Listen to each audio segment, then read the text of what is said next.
네, 안녕하십니까. 2017년도 국가직 7급 상반기입니다. 상반기 11번부터 11번 보시면 행정상 강제집행에 대한 설명으로 옳은 것은 강제집행, 대강이직이죠. 대강이직, 행정대집행, 강제징수, 행정상 강제징수, 이행강제금, 그다음 직접강제 이렇게 대강이직입니다. 예, 그 중에서 이행강제금만 제재력의 행사, 간접적 강제수단이고 나머지는 집행력의 행사, 직접적 강제수단에 해당을 합니다. 행정법 관계에서 공법 관계 말하는 것이고 강제력의 특질이 인정이 되므로 이건 우리가 어디서 배웠던 부분이냐면 행정행위에서 배웠던 부분입니다.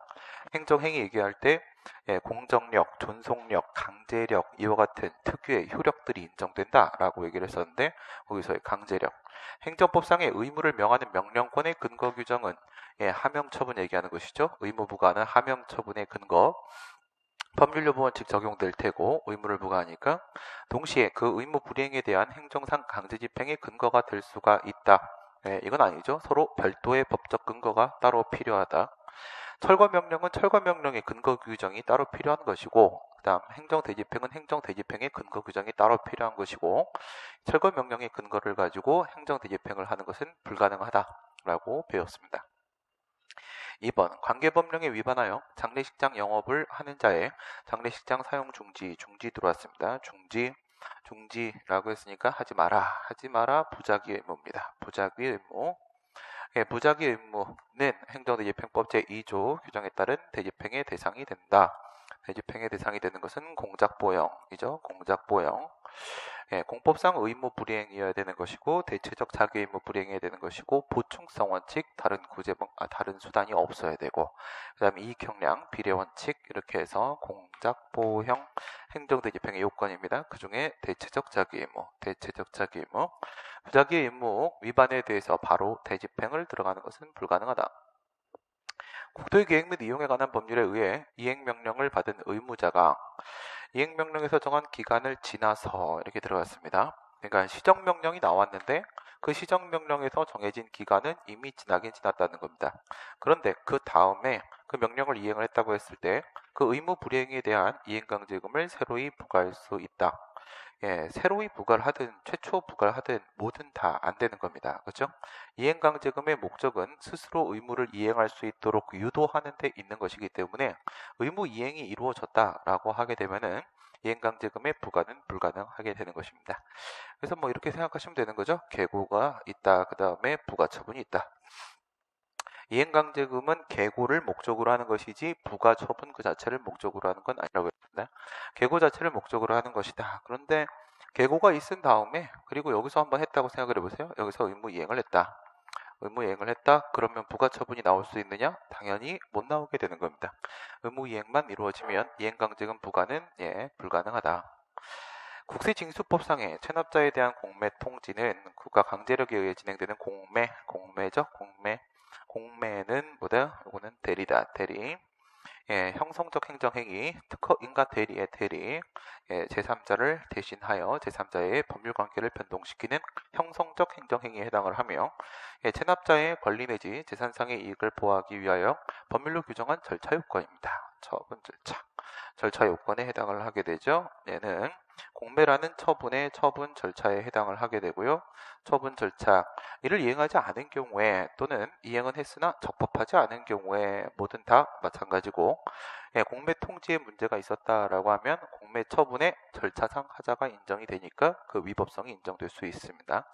물론 절차상 하자만으로도 그 독자적인 위법성이 인정될 수가 있겠고 취소 판결의 대상이 될 수가 있는 게 맞습니다.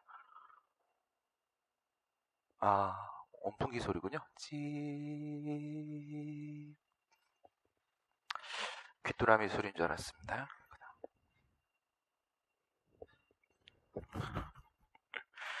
네,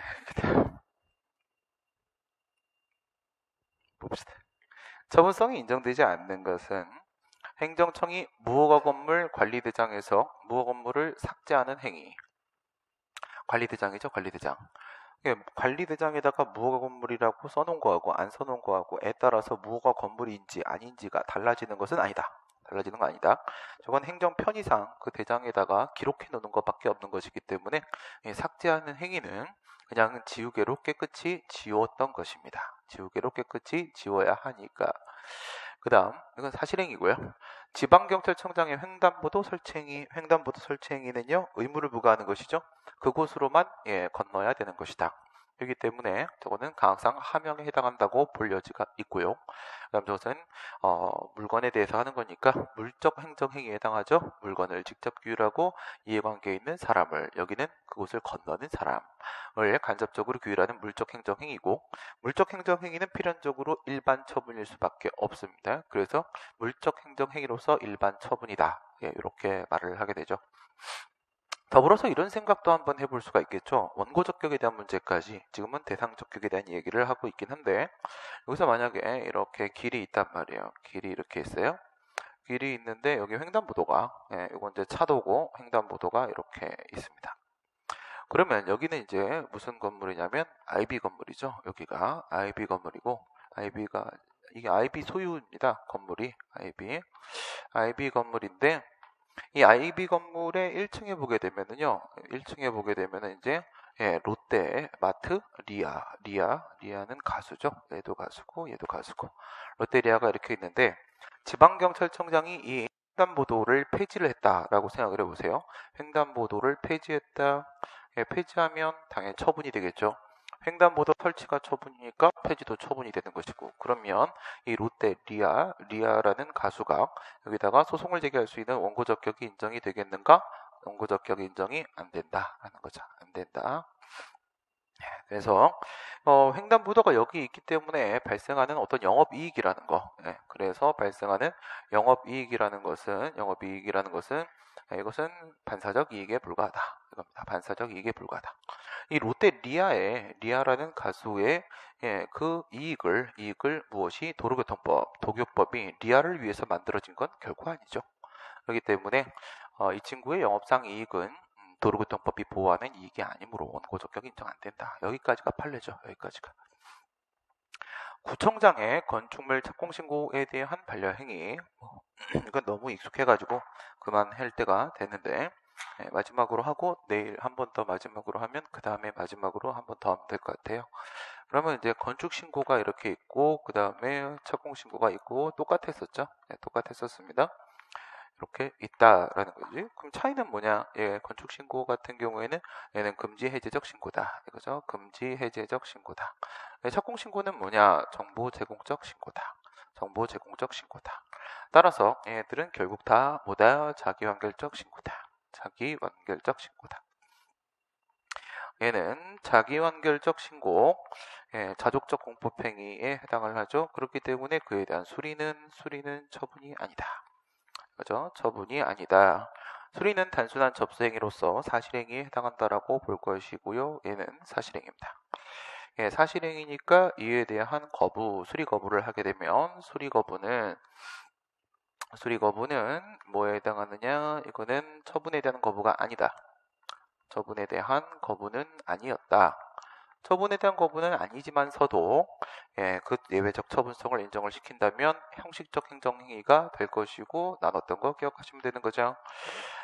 만약에 수리 거부를 했다라고 하게 되면 무신고 건축물, 불법 건축물로 인식하게 될 것이고, 행정청이 또 시정명령과 함께 벌금을 부과하게 될 것이며, 시정명령을 불이행을 하게 되면 이행강제금을 부과하게 될 것이고, 이행강제금과 함께 또 같이 언급됐던 것은 관어사업 제한입니다. 관어사업 제한까지 들어갈 수가 있기 때문에 장래 위험 방지 필요에 따라 예외적 처분성을 인정시켰던 사건이었습니다. 행정청이 건축물 대장의 용도 변경 신청을 거부한 행위. 용도 변경 신청을 거부하게 되면 용도 변경을 할 수가 없잖아. 그죠? 용도 변경을 할 수가 없잖아요. 요거는 이제 뭐 계속 나오는 얘기여서 이렇게 기억을 하기로 했죠. 토지와 건물 이렇게 나누시고, 토지라고 하게 되면 지목 변경 신청을 거부했다 이렇게 되면, 그러면 농지를 대지로 바꿔달라고 했는데 안 바꿔주게 되면 돼지가 되잖아. 그쵸? 그러면 건물을 지을 수가 없어요. 그 다음에 용도 변경 신청을 거부를 하게 되면 얘도 역시 재산권 행사에 있어서 밀접한 관련을 맺고 있기 때문에 얘네들은 처분이 맞다. 처분이 맞다.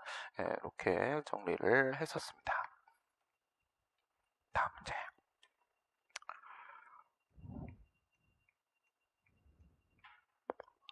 행정소송으로 청구할 수 없는 것은 행정소송으로 뭘 청구하려고 하는 거죠? 다툼이 있는 경우에는 판례의함 싸우지 말고 공익사업으로 인하여 영업을 폐지하거나 휴업을 하는 자의 영업손실로 인한 보상에 관한 소송 이렇게 들어갔는데 이건 뭐예요? 이건 영업손실에 대한 문제예요. 영업손실.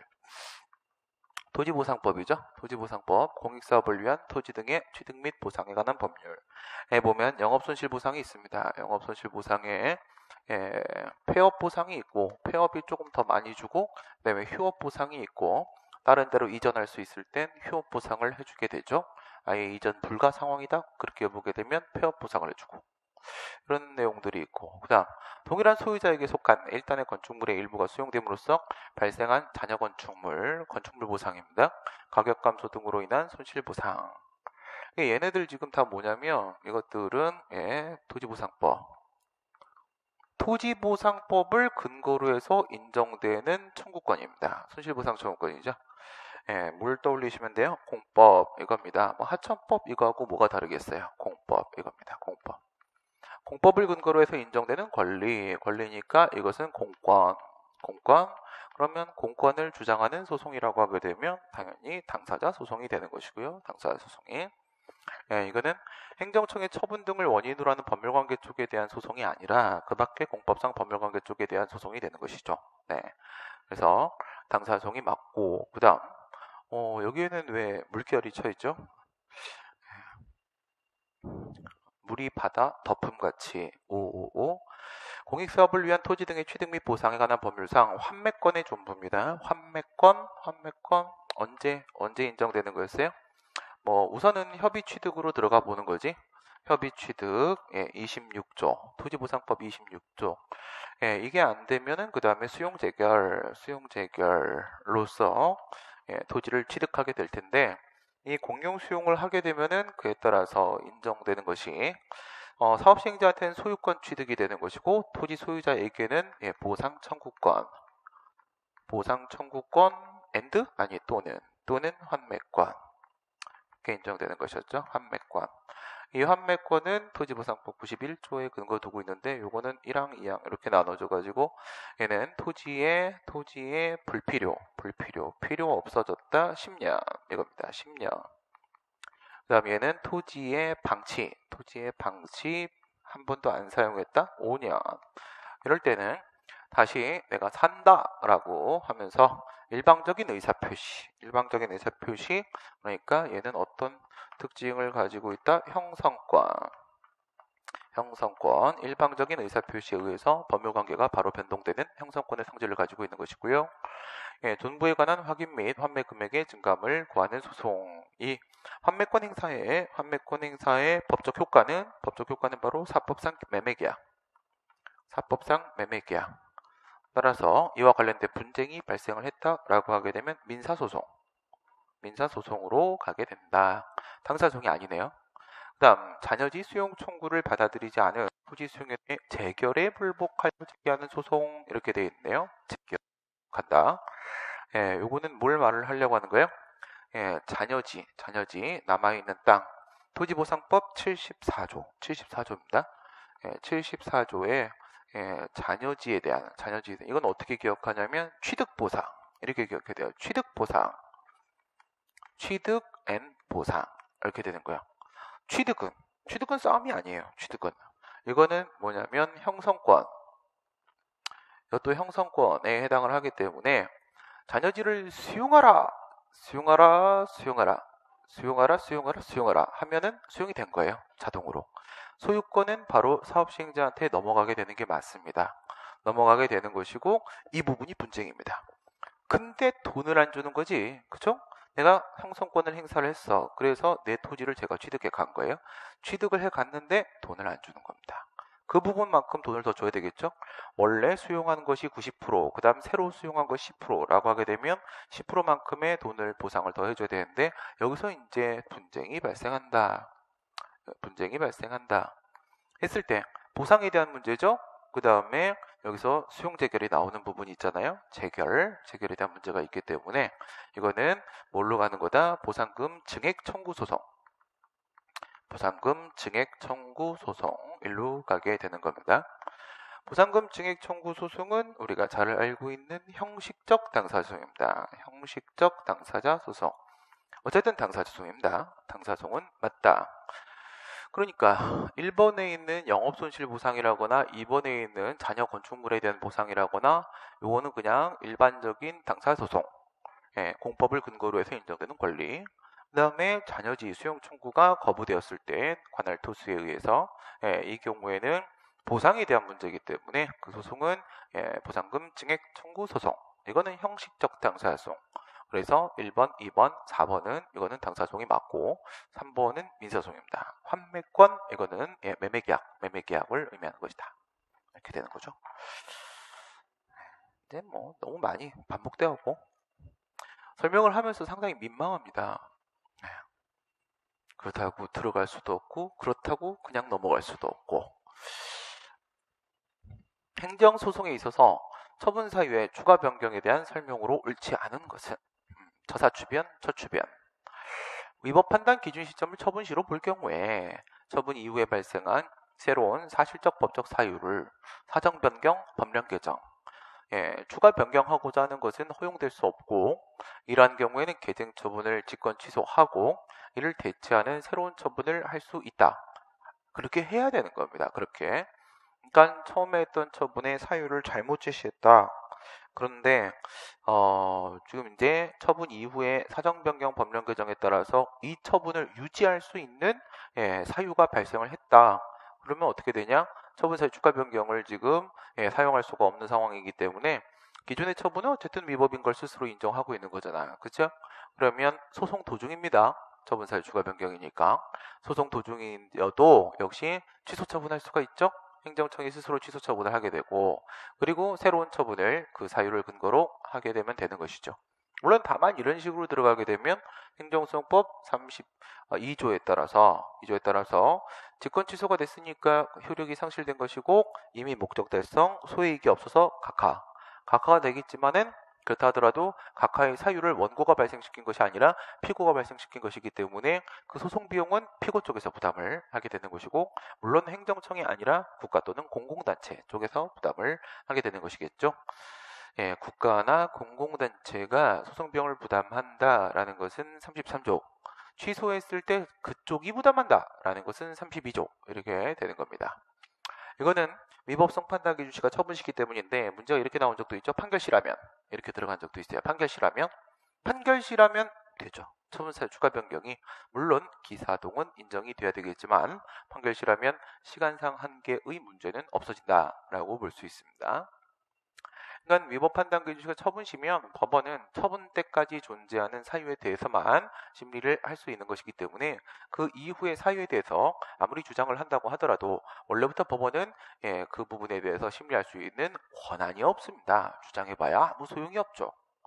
행정처분의 취소를 구하는 항고소송에서 처분청은 당초 처분의 근거로 삼은 사유와 기본적 사실관계가 동일성이 있다고 인정되는 한도 내에서만 다른 사유를 추가하거나 변경할 수 있다. 그렇긴 한데 추가 변경 이렇게 들어가고 그 다음 사실상 근거로서의 처분 사유하고 법령상 근거로서의 처분 사유하고 이렇게 나누고 들어가고 사항적 한계, 실체상 한계, 시간상 한계 이렇게 되는 거죠. 사항적 한계는 모든 처분에 대해서 처사추변이 다 가능합니다. 문제가 없고요. 실체상 한계는 사실상 근거로서의 처분 사유를 바꿀 때만 기사동이라는 문제가 생기게 되는 것이고요. 이건 기사동 얘기죠. 실체상 한계. 시간상 한계는 처분 이후의 사유에 대해서 안 된다. 여기가 사정 변경, 여기가 법령 개정 이렇게 되는 거죠. 예, 그렇게 나누게 되면 여기에는 논점이 없고 여기도 논점이 없고 여기는 논점이 있죠. 논점이 있고 여기는 논점이 없고 논점이 있고요. 논점이 있고요. 이렇게 되는 거죠. 여기서 이쪽의 논점이 바로 당초 사유와 다른 사유 사이에 기본적 사실관계 동일성이 인정이 되어야 된다. 이 부분이 되는 거고, 그다음 여기서는 사정 변경. 변경된 사정은 주관화 변경의 대상이 될 수가 없다. 이렇게 되는 거고, 법령 개정, 개정된 법령은 주관화 변경의 대상이 될 수가 없다. 이렇게 되는 거죠. 처분청이 처분 당시에 적시한 구체적 사실을 변경하지 아니하는 범위 내에서 뭘 고정시킨다? 이걸 고정시킨다. 이걸 고정시키면서 단지 처분의 근거 법령만 추가 변경한다. 요것만 바꾼다. 요것만 바꾼다. 라고 했을 때 새로운 처분 사유에 추가라고 볼 수가 없다. 여기 얘기하는 거죠. 여기 얘기하는 거죠. 아무런 한계가 없습니다. 아무런 한계가 없다. 판례는 저것을 아예 처분 사유 추가 변경이 아니야 라고 얘기를 했고요.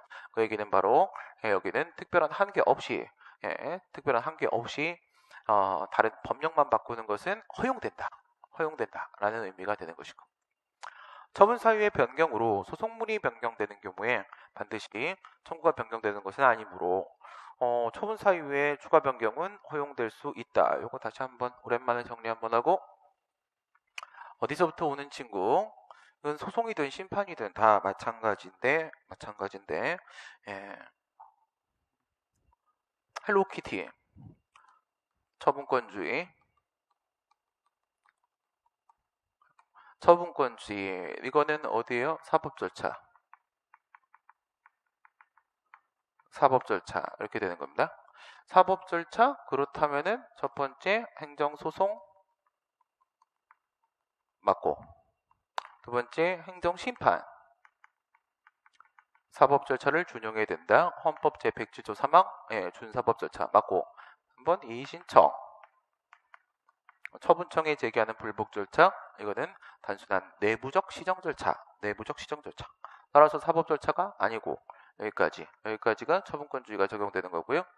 그러면 너무 빨갛다, 그죠? 그럼 여기서 이제 들어가서 처분권주의 내용 3개, 심판 절차의 개시, 그다음에 심판 절차의 종료, 그 다음에 심판 대상의 결정, 소송으로 치게 되면 이 부분이 바로 소송물 이렇게 들어오게 된 거고요. 그래서 심판 대상의 결정, 소송물 이렇게 들어가게 되면 얘는 어디로 가냐? 당해 처분의 위법, 심판이면 부당 포함의 존부, 객관적인 위법 또는 부당 존부가 되는 거죠. 그래서 당해 처분 이 부분에서 처분의 동일성을 요구하게 되고, 근데 처분이 동일하기 위해서는 3가지가 필요한 것이고, 첫 번째 동일한 상대여야 되고, 두 번째 동일한 내용여야 되고, 세 번째 동일한 사유여야 되고, 사유 이렇게 들어오시고, 이 사유 부분에서 이제 사실상 근거, 법령부터 쓸까? 법령, 처분 사유, 법령상 근거로서의 처분 사유하고 사실상 근거로서의 처분 사유 이렇게 되는 것이고, 여기서 이 부분이 바로 무제한, 이게 방금 전에 봤던 법령상 근거만 바꾸는 것은 소송물의 변경을 전혀 가하지 않아요. 그렇기 때문에 당연히 허용이 되는 거다. 이게 이 부분 얘기였었고, 여기서 이제 기사동, 당초 사유와 다른 사유 사이에 추가나 변경하는 사유 사이에 기본적 사실관계 동일성이 인정이 돼야 된다. 다시 밀어버리면 기본적 사실관계 동일성이 인정이 안 되면 사유의 동일성이 인정이 안 되고, 처분의 동일성이 인정이 안 되며 소송물의 동일성이 인정이 안 된다. 심판 대상의 동일성이 인정이 안 된다. 그러면 처분권주의에 반하게 된다. 했을 때 여기서 또 한 가지 생각을 해보시게 되면은 심판 대상, 뭐에 대해서 판단을 구하는 거야? 라는 문제. 소송이든 심판이든지 간에 심판 대상이 바뀌면 청구가 변경되는 겁니다. 청구가 변경돼요. 소송이면 소가 아예 바뀌어버리는 거죠. 내용물이 바뀌었는데 그 껍데기가 살아있을 수는 없는 것입니다. 그렇기 때문에 처분사유 추가 변경은 소송 절차를 유지를 하면서 사유만 바꾸겠다라는 것인데, 이렇게 되면은 소송 절차를 유지할 수가 없어요. 소송 자체가 아예 바뀌는 상황이 오게 됩니다. 그런 식의 질문입니다. 그런 식의 접근. 그래서 처분 사유의 변경으로 소송물이 변경되는 경우 심판 대상의 결정, 소송물이죠. 바뀌게 되면은 기사동의 깨지면 바뀌고 반드시 청구가 변경돼요. 이건 전혀 다른 소송이야. 반드시 소송이 바뀌게 되고 그러면 처분 사유의 추가 변경 허용될 수 있다? 이건 소송 절차가 유지가 돼야지 거기서 사유를 바꾸게 되는 건데 이건 아예 소송이 바뀌었어요. 아예 소송이 바뀌었습니다. 말이 안 되는 것이다. 그 얘기고.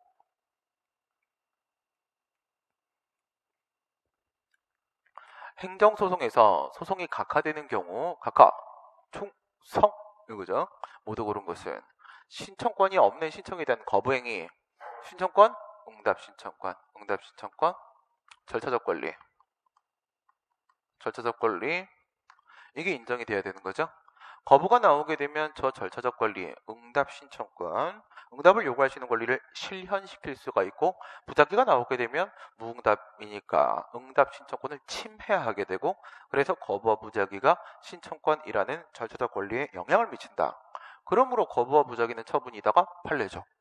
그러니까 신청권이 없으면 거부는 권리에 아무 영향을 미치지 못하고 따라서 처분성이 부정되니까 대상적격 큰결로 각하. 재결 자체의 고의한 위법이 없음에도 불구하고 없다고? 없는데 왜 그래? 행정소송법 19조 본문 19조 단서 얘는 이름이 취소소송의 대상이죠. 취소소송의 대상적격 아니라 얘가 뭐예요? 대상이라고 돼 있지 대상적격이라고 안 돼 있습니다. 소송요건이라고 안 써 있죠. 본문 처분 등에 대해서 소송을 제기해야 된다. 이건 분명히 소송요건이죠. 대상적격. 여기엔 이견이 있을 수가 없고 대상적격 그럼 단서 같애달라 하게 되면은 얘는 이름이 바로 뭐예요? 각하 판결설 단서에 있는 요건 재결의 고의한 위법이라는 요건을 못 갖추게 되면은 각하 판결을 하는 것이다.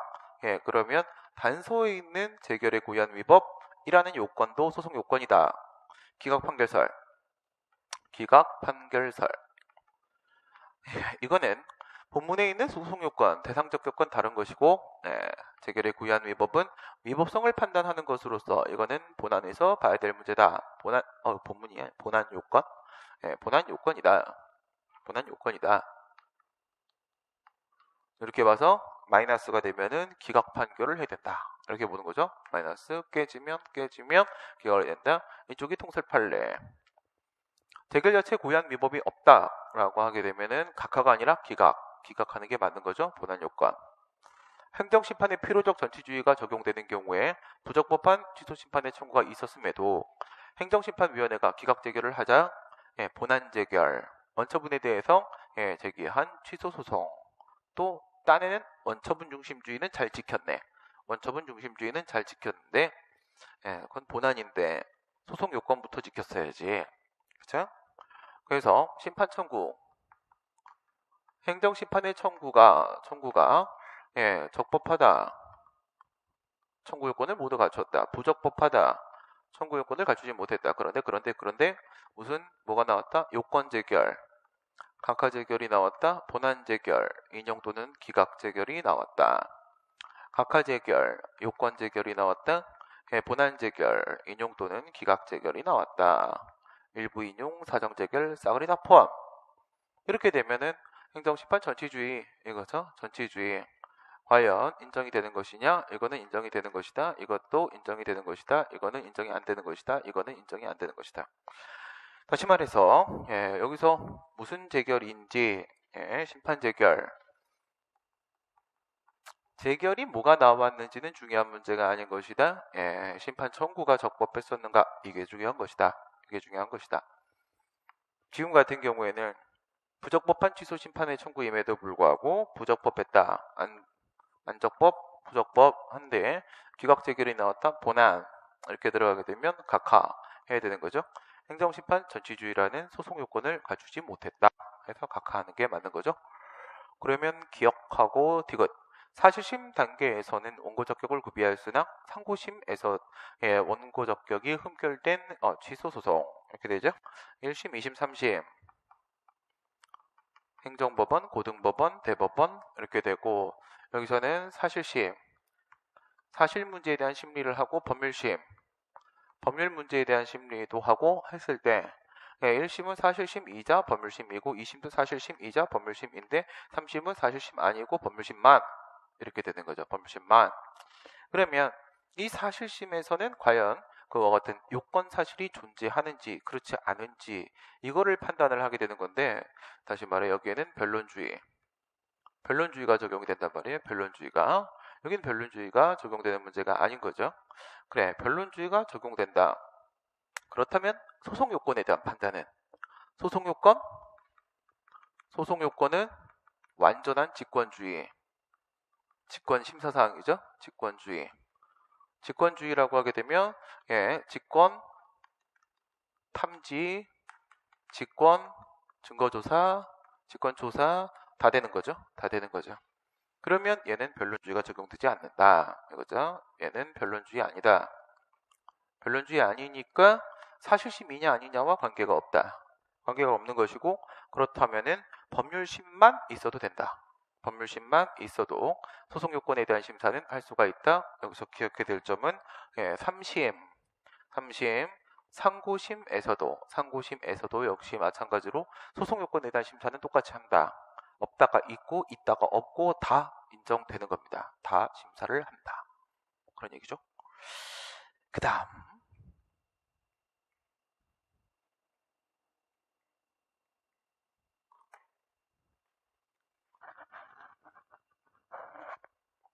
국가배상법 제2조의 손해배상에 대한 설명.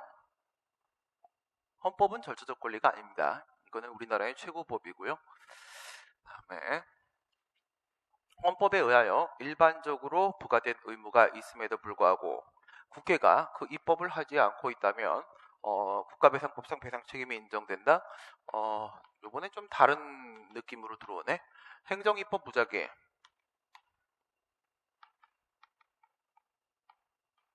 행정 입법 부작위. 지금 이제 국회가 등장을 하고 있죠. 그렇게 되면 그냥 입법 부작위 상황이 되고 있는 것이고요. 뭐가 문제가 되는 거야? 부작위가 위법이야 라고 말을 하기 위해서는 일반적으로 부과된 의무가 아니라 뭐 해야 된다? 구체적으로 부과된 의무. 구체적으로 부과된 입법 의무.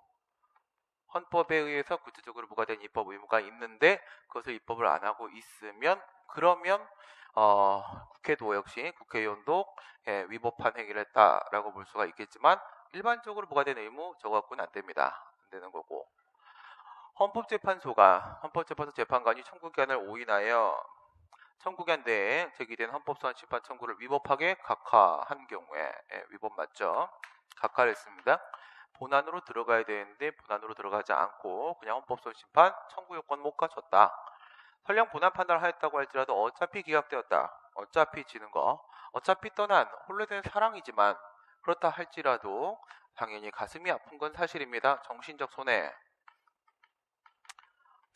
손해에 대한 위자료를 인정했죠. 판례가 정신적 손해에 대한 위자료 인정이 되었고 또 이것을 인정하는 데 있어서 근거가 되었던 내용 중에 또 하나가 뭐가 있었냐면은 CF 일반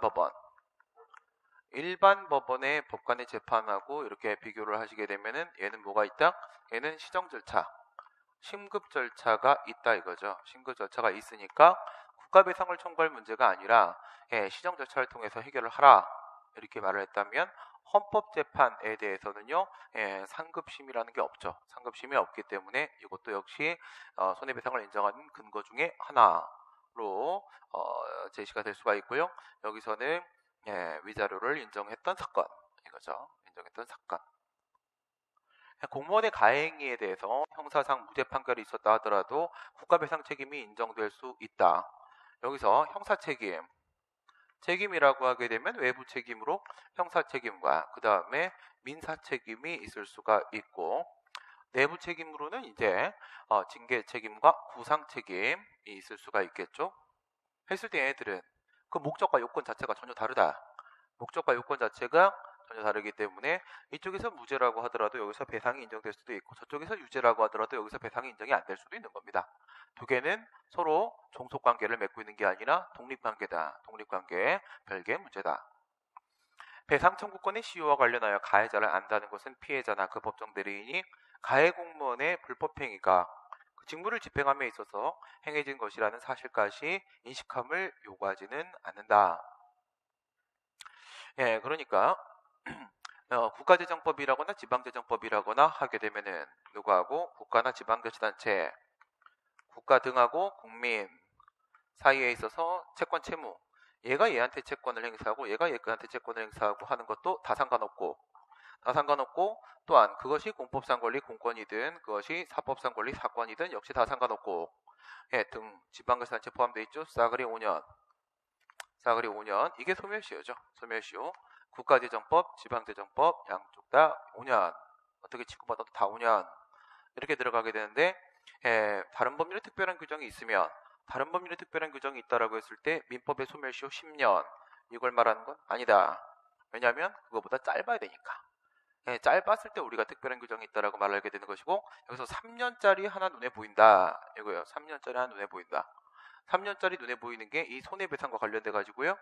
우리가 익숙하게 알고 있는 게 바로 750조, 민법 750조 일반 불법행위 책임 2조하고 비교해 가지고 사용자 배상 책임 756조, 그다음에 영조물 책임이랑 비교해 가지고 공작물 점유자 책임 758조, 그리고 이중배상과 관련돼 가지고 공동불법행위 책임, 부진정대 책임 760조 이런 식으로 얘기를 많이 해왔는데 조금 더 가게 되면 766이 있단 말이에요. 766 아주 중요한 조항이죠. 766 왜냐면 제가 76년생이어서 그렇습니다. 되게 중요한데 여기에 보게 되면은 그걸 알면은 3년 손해배상이 3년 이렇게 돼 있어요. 알면은 3년 이거는 5년보다 짧은 기간이기 때문에 적용될 수 있단 말이에요. 그럼 요건 보자라고 했을 때 뭐를 알아야 되는 거냐면 피해 국민이 그 사람이 국가나 지방자치단체와 공법상 근무관계를 맺고 있다. 확실히 알아야 돼요. 저는 확실히 공무원이다. 알고 있다. 이거 하나 알아야 되는 거고 그 다음 두 번째 직무집행이다. 저건 분명히 제 직무다. 라는 걸 확실히 알아야 돼요. 그래야만 3년 이렇게 되는 거거든. 이걸 왜 이렇게 엄격하게 가는 거야? 엄격하게 가야지 5년 유지할 수 있는 거잖아요. 그렇죠? 5년 유지할 수 있는 거잖아. 이거를 완화 적용을 시키게 되면 3년밖에 안 되기 때문에 국민한테 불리해져요. 엄격하게 들어가고 5년. 그러면 그건 어쩔 수 없이 피할 수 없으니까 766조 적용해서 3년 인식함을 요구한다.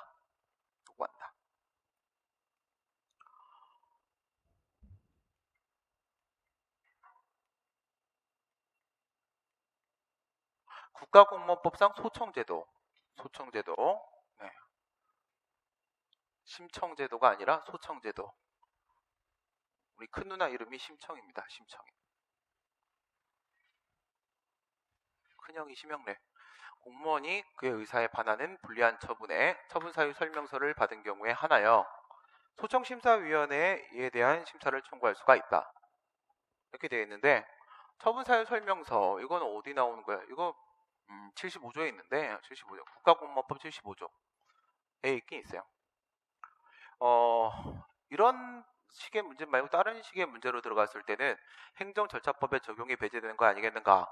그래서 행정절차법 제3조 2항 그러니까 행정절차에 준하는 절차가 있다라거나 곤란하고 불필요할 때 그러면서 우리가 공무원에 대한 직위해제 처분 얘기한 적이 있어요. 판례 공무원에 대한 직위해제 처분의 경우에는 행정절차법 적용을 하지 않는다. 이유가 그때 직위해제 부분에서 이유가 75조의 처분사유 설명서를 교부하기 때문이다. 이건 이유 제시나 마찬가지 아니냐. 이렇게 해서 그에 준하는 절차가 인정된다. 저 처분사유 설명서 얘기를 그에 준하는 절차로 연결시킨 적이 있습니다. 그런데 말입니다. 75조. 여기에는 뭐라고 되어 있냐면 징계처분. 공무원에 대한 징계처분. 그리고 눈에 띌 만한 친구는 직위해제, 뭐 직권면직 이런 아이들이에요. 이게 75조의 처분사유 설명서를 교부하는 경우입니다. 그런데 말입니다. 여기서 이 소청심사위원회는 구조 1항에 있어요. 소청심사위원회 설치규정. 근데 여기서 이런단 말이야. 75조에 있는 처분사유 설명서를 교부하는 징계 등과 함께 그 외에 또 뭐가 있냐면 플러스 공무원에게 불리한 처분 이렇게 했단 말이에요. 불리한 처분 대해서 소청심사를 청구할 수 있다. 그 말씀은 바로 뭐냐면 징계처분, 직위해제, 직권면직 등의 75조의 처분사유 설명서 규모가 필요한 친구와 플러스 알파 플러스 알파까지 잡아서 그 밖에 불리한 처분까지 포함, 그 밖에 불리한 처분까지 포함 이렇게 들어간단 말이야. 그러면 처분사유 설명서를 받은 경우에 한하는 건 아니죠. 다른 것들도 된다. 처분의 취소 또는 변경을 구하거나 처분의 효력 유무, 존재 여부에 대한 확인을 구한다. 처분의 취소나 변경을 구하게 되면 취소 심판. 처분의 효력 유무나 존재 여부에 대해서 확인을 구하게 되면 무효등 확인 심판까지 인정되는 것이고, 위법 또는 부당한 거부 처분이나 부작위에 대해서 의무 이행을 구하는 심사 청구, 이거는 의무이행 심판은 할 수가 없다. 그래서 14조 국가공무원법, 국공법 14조 핵심 5항, 6항, 7항 이런 아이들, 자주 나오는 아이들 3명이죠. 3명. 서태지와 아이들 얘가 누구냐면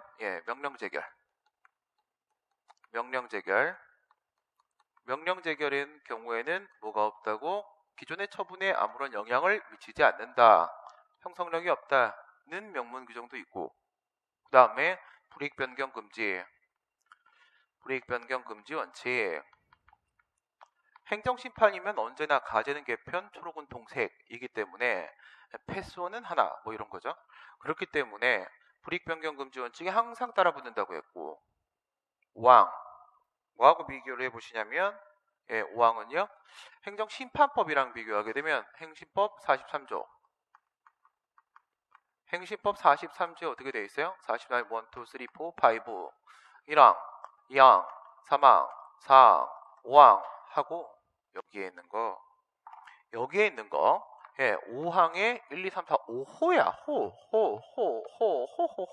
1호, 2호, 3호, 4호, 5호, 독수리 오형제 이렇게 들어가면 각하재결, 기각재결, 그 다음에 취소심판에서의 인용재결, 그 다음에 무효확인 심판에서의 인용재결, 그 다음에 의무이행심판에서의 인용재결 이렇게 들어간단 말이에요. 요게 그대로 가야지. 이쪽에 여기도 각하, 기각, 취소의 인용, 그 다음에 무효의 인용, 그 다음에 의무이행심판의 인용.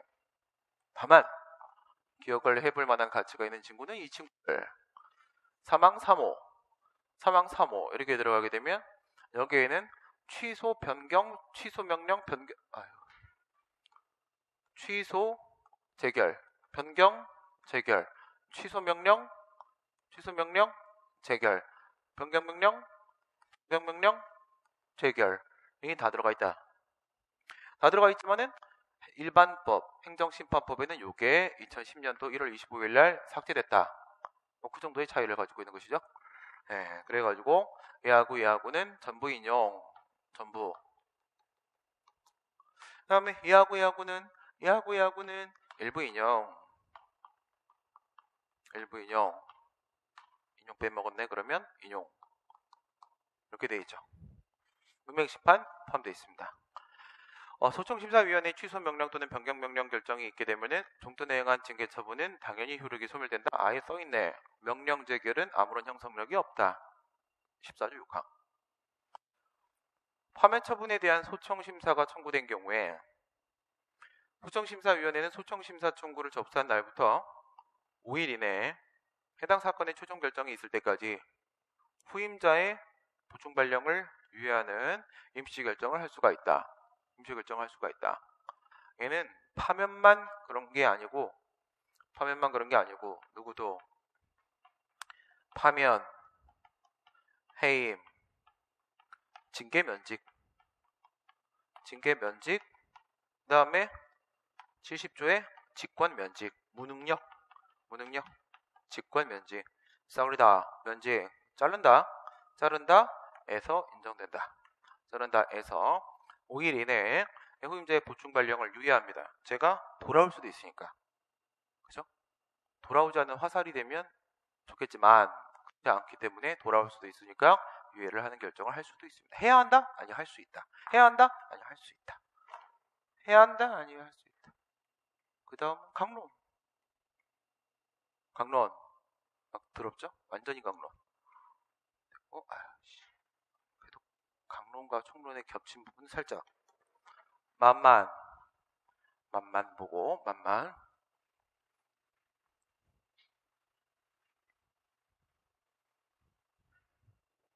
경찰관 직무집행법. 일반 경찰법이죠. 경찰권 발동의 일반적 근거. 술이 취하여 자신 또는 다른 사람의 생명, 신체, 재산에 위해를 끼칠 우려가 있는 사람은 보호조치. 경직법 제4조. 4조의 보호조치가 있는데 거기에는 임의적 보호조치, 강제적 보호조치 이렇게 있어요. 그 중에 강제적 보호조치. 강제적 보호조치는 즉시강제입니다. 즉시강제. 하지만 아무리 상태가 안 좋아도 가족 등에게 그 사람을 인계할 수 있다면 특별한 사정이 없는 한 허용될 수 없다. 그렇죠. 상태는 안 좋은데 막 집 전화번호 막 다 얘기하고 막 집에 보내야죠. 데리고 있어서 뭐야.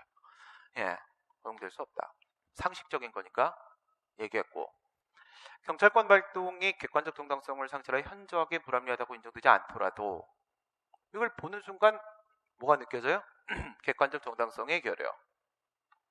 이게 국가배상에서의 위법이잖아요. 국배 위법. 객관적 정당성의 결여. 그거조차 인정이 안 된다고? 내가 언제 취소에서의 위법성만큼 엄격한 요건을 요구했나? 아니죠. 넓게 위법을 인정했어요. 객관적 정당성의 결여. 그거조차 인정이 안 된다. 그와 다른 조치를 취하지 아니한 부작위가 있다면, 그러니까 A라는 행위를 하지 않고 B라는 행위를 할 수 있는 여지가 있었는 거야. 근데 A라는 행위를 했단 말이야? 다른 걸 취할 수도 있었다. 이거는 뭐 하나마나 속이잖아. 그치? 언제나 다 당연히 다른 행동을 하는 게 더 나았다라는 문제인 거니까 하나마나 속이고, 그러한 부작위는 국가배상 책임의 요건인 법령 위반에 해당한다. 그렇지 않죠?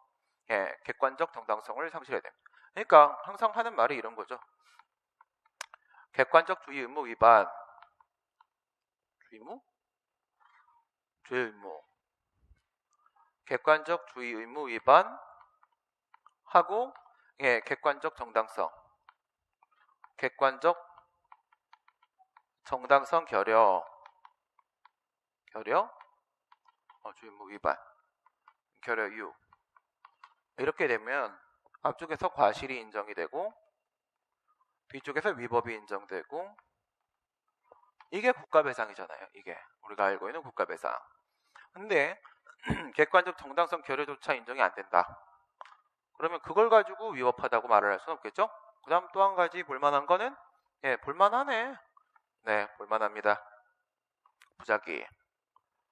부작위가 현저히 불합리하다. 그건 뭐예요? 판례가 보통 하는 말뽐새. 공권력의 불행사. 공권력의 불행사가 현저하게 불합리하다. 이러면 뭘 의미하는 거예요? 자기 의무가 인정된다. 자기 의무가 인정된다? 부작위는 위법하다. 자기 의무가 인정된다. 그래서 부작위는 위법하다라고 할 때 판례가 자주 쓰는 말이죠. 공권력 행사가 아니라 불행사가 불합리하다. 이 얘기는 바로 뭘 말하는 거예요? 얘는 과소금지 원칙, 소극적 남용론입니다. 소극적 남용. 재량권을 소극적으로 남용했다는 거지. 적극적으로 더한 게 아니라 소극적으로 너무 안 했어. 아유 그냥. 과소금지 원칙. 과소금지에 대한 내용이 언급이 되죠. 재량이 0으로 수축했다는 얘기인 겁니다. 재량이 0으로 수축했다. 경찰권은 원칙적으로 경찰상 위험 발생에 또는 위험의 제거에 책임이 있는 자에게 직접적 책임. 경찰상 위험 발생에 대한 요거 좀 더 넣어줘야 돼. 좀 더. 그래 예뻐. 직접적 책임이 있는 자에게 발동되어야 하고 안 하고 경찰 책임의 원칙 얘기하는 거죠. 경찰재량은 일반적인 행정재량과 비교했을 때 광범위한 재량권이 인정되기 때문에 또 특유의 한계 범위로서 경찰법상 일반 원칙이 인정되고, 경찰들이 는 책이 있죠. 자주 보는 책이 바로 소공책 평비, 소공책 평비. 평비라는 출판사 아시죠? 대학 다닐 때 보던 책. 그래서 소공자 책을 열심히 봐요. 소공자 책을. 소극의 원칙, 공공의 원칙, 책임의 원칙, 평등의 원칙, 비례의 원칙. 주로 나오는 건 공공책임. 이게 주로 나오는 거죠. 경찰 책임의 원칙 얘기하고 있습니다. 그 다음에 고의과실은 문제되지 않는다. 경찰 책임이 인정되면 뭐 하나요? 경찰권 발동. 경찰권 발동을 한다는 게 바로 뭔가요? 우리가 알고 있는 제재처분이에요. 제재처분. 경찰기관만 경찰권 발동하는 거 아닙니다. 질서유지 목적으로 하는 거면 다 경찰권 발동이에요. 제재처분은 뭐가 아니다? 형사책임이나 민사책임과 같이 고의나 과실 등을 요구하는 게 아니고, 이거는 객관적 책임. 이거는 객관적 책임을 묻는 거죠. 객관 책임입니다. 객관적 책임을 묻는 거기 때문에 고의나 과실을 요구하지 않는다. 경찰관 직무집행법상의 불신검문에 있어서 불신검문 대상자에게 형사소송법상 체포나 구속에 이를 정도의 혐의가 있을 것을 요하지는 않는다.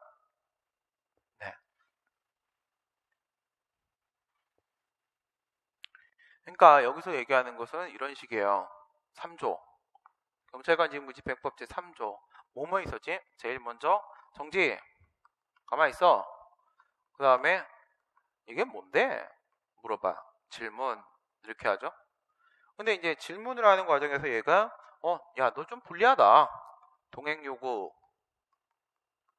그 다음에 야, 너 이상한 거 갖고 있지? 소지품 검사. 여기까지죠?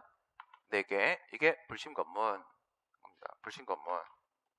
그러면 이 불신검문은 누구한테 하는 것이냐라고 했을 때 거동불심자. 거동이 의심이 되는 사람이야. 거동불심자. 그럼 이 거동불심자는 누구냐면 말입니다. 얘는 뭐라고? 할래? 안 할 거야? 알았어, 내가 할게. 그래서 뭐라고? 내가 해? 알았어. 거동불심자는 피의자 참고인 나누고 해서 사법경찰작용, 행정경찰작용, 사법경찰작용, 행정경찰작용이죠. 무슨 말이냐면 사법경찰작용이라는 것은 과거의 행위에 대해서 응징하는 거잖아요. 행정경찰작용이라는 것은 장래에 그런 일이 발생하지 않도록 예방하는 겁니다. 이거는 과거를 향하고, 이것은 장래를 향하고, 이렇게 되는 거죠. 피의자 같은 경우에는 이미 범죄를 했다고 의심되는 사람, 행정은 범죄를 저지를 것이라고 의심되는 사람, 참고인은 이미 저질러진 그 범죄 행위에 대해서 알고 있다고 의심되는 사람, 나중에 발생할 범죄 행위에 대해서 알고 있다고 의심되는 사람이라는 거동불심자에 대해서 하는 건데, 아무리 그렇다 할지라도 이거 형사소송법상 체포 구속에 이를 정도까지를 얘기하는 건 아니고 그냥 뭐예요? 의심 가면 다 잡아. 의심 가면. 그래서 그냥 질문에 답변 안 해도 되고, 그 다음에 멈추라고 해도 안 멈추고 가도 되고, 뭐 그런 거예요. 마지막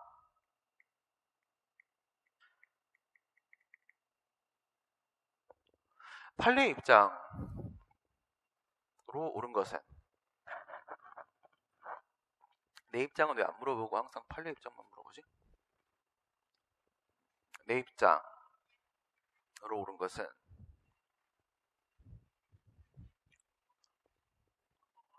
사인이 공공시설을 건설한 후에 국가 등에 기부 체납을 하여 공물로 지정을 하고 20분이네? 지정하고 그 대신 그자가 일정한 이윤을 회수할 수 있도록 일정 기간 동안 무상으로 사용하도록 허가하는 것은 사법상 계약에 해당한다. 그렇지 않죠? 예. 그러니까는 이제 민간 기업이 공공시설을 예를 들어서 지하철, 예, 그 뭐 밑에 도로를 만들었다, 뭐 이렇게 하게 되면은 국가 등에게 기부 체납을 하도록 해요. 그 땅이나 이런 것들을 기부 체납을 한 다음에 그 다음에 이제 관리해요. 관리를 하기 위해서 공물로 지정을 합니다. 그럼 공물이 성립이 되고 그 다음에 그러면 이 사람이 만들었는데 국가가 가져가 버린 거니까 그에 대한 대가를 줘요.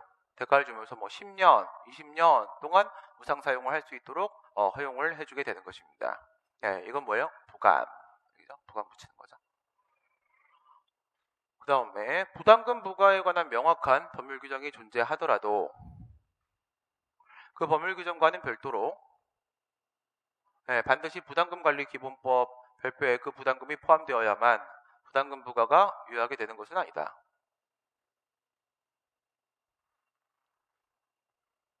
그렇죠. 네. 물어봤지? 부담금 부과에 관한 명확한 법률 규정이 존재하더라도 그 법률 규정과는 별도로 반드시 부담금 관리 기본법 별표에 그 부담금이 포함되어야만 부담금부가 유효하게 되는 것은 아니다. 이게 뭐예요? 개별법이잖아요. 개별법. 그죠? 개별법이죠. 개별법에 근거가 있으면 그냥 그거 적용시키면 되는 거고 부담금 관리 기본법을 바로 적용시키지 않아도 되는 거죠. 개별법에 특별법에 근거가 있다. 사업 양도 양수에 따른 허가 관청의 지위승계 신고의 수리에 있어서 양도 양수 지위승계 그 수리 대상의 사업 양도 양수가 무효임을 이유로 막바로 행정소송으로 그 신고 수리 처분에 무효 확인을 구할 범상이익은 없다. 있다죠? 있다. 이것도 뭐 여러 번 설명을 했던 부분이고 그죠? 다시 설명 안 해도 되죠? 이거 다시 설명 안 해도 되죠? 뭐 때문에 그러는 거라고 했어요? 사법관계, 공법관계 요것만 체크합시다. 요것만 많이 나오는 문제긴 한데 사법관계 그 다음에 공법관계 밑에 같은 경우에는 소유권이죠. 영업재산에 대한 소유권의 이전 문제를 말하는 거고 위에 같은 경우에는 이거는 영업자의 지위의 이전을 말하는 겁니다. 근데 지금 이제 뭘 다투려고 하는 거예요? 지위승계 신고 수리 여기서 신고 수리에 대해서 이렇게 소송을 제기하려고 하는 겁니다. 그런데 무슨 소송을 제기한다? 항고소송을 제기하는데 이게 무효확인 소송이라는 얘기죠. 무효확인 소송이다. 그런데 이게 지금 위법하고 무효가 된 이유가 바로 뭐냐면 여기서 양도계약이 무효기 때문에 그런 거거든요. 그러면 이 양도계약이 무효기 때문에 지위승계 신고에 대한 수리가 무효가 되는 이런 상황으로 가는 거라고 하게 되면 여기다가 먼저 뭘 제기하는 게 맞아요. 우선은 양도계약의 무효 확인을 받기 위한 민사소송을 역시 양도계약의 무효 확인 소송입니다. 먼저 제기하는 게 맞아 보이기는 하는데 맞을래? 순서는 이렇긴 한데 굳이 맞을 필요는 없다. 이런 거죠. 이유는 여기에는 사법관계 이게 수리의 요건 부분에 해당을 하는 것이고 그 부분이 사법관계 문제이긴 하지만 여기에는 행정법원이 뭐에 대해서도 심사할 수 있다? 사법관계에 대해서도 직접 심사할 수 있다. 따라서 양도계약에 대한 무효 확인 판결문을 가지고 항고소송을 제기하러 오지 않아도 상관없다. 공익사업을 위한 토지 등의 취득 및 보상에 관한 법률상의 사업 시행자에 의한 이주대책 수립 실시 및 이 대책의 내용에 관한 규정은 당사자 합의에 의하여 적용을 배제할 수 있다? 무슨 소리 하는 거예요? 강행규정입니다. 강행규정 공법규정이잖아요. 강제적으로 적용되는 규정인 것이지 뭐가 아니다? 강제법규지 임의법규가 아니다. 이거였죠? 그죠? 헌법 제23조 3항의 정당보상 공공필요에 의한 재산 사용 제한 및 그에 대한 보상은 법률로 소화돼 정당한 보상을 지급하여야 한다. 그래서의 정당보상 안에 이주대책 생활보상이죠. 이주대책은 포함되지 않는다. 따라서 입법자에게는 재량 정책적 재량이고, 그런데 얘가 입법을 하면서 기속사항으로 기속 의무를 부과해버렸죠. 그러니까 사업자에게는 기속 의무사항 이거죠. 사업자에게는 이주대책을 수립 실시하는 것이 의무사항이기 때문에 토지 소유자하고 합의 보고 나서 이주대책을 실시하지 않아주는 것은 있을 수 없는 일이다. 적용은 배제할 수가 없다. 이겁니다. 오늘 여기까지 하겠습니다. 수고하셨습니다.